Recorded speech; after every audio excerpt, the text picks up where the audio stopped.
સુરતના પલસાણામાં national highway number 48 ઉપર ઓવરબ્રિજનું ખાતમુહૂર્ત કરાયું હતું, જેમાં 97 કરોડના ખર્ચે ખાતમુહૂર્ત કરવામાં આવ્યું છે। 7 વર્ષ અગાઉ પણ કેન્દ્રીય મંત્રી મનસુખ માંડવિયા પાસે ખાતમુહૂર્ત કરાવ્યું હતું અને આજે ફરી વખત ખાતમુહૂર્ત કરાવતા એક જ કામનું બીજી વાર ખાતમુહૂર્ત થઈ ગયું છે।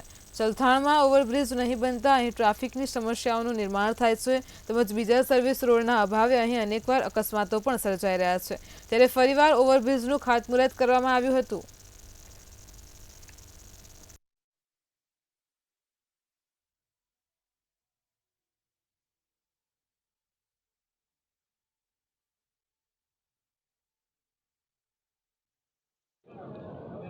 આજે NHI 48 અમદાવાદ મુંબઈ હાઈવેના સુરત જિલ્લાના વિસ્તારના સ્ટ્રક્ચરો માટે રાજ્ય સરકારના માન્ય મંત્રી શ્રી કુંવરજીભાઈ હળપતિજીની અધ્યક્ષતામાં ચલથાણ ખાતે ખાતમુહૂર્તનો કાર્યક્રમ રાખવામાં આવેલ હતો।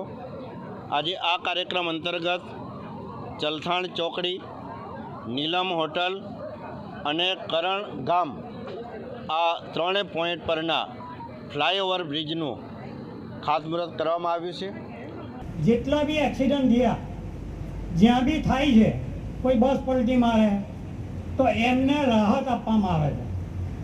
તો મારા ગામમાં અત્યાર સુધીમાં 100 થી 150 માણસો મર્યા છે, એને કોઈ પણ પ્રકારની હૂંફ આપવા માટે કોઈ આપણે કાર્યક્રમ કર્યો છે?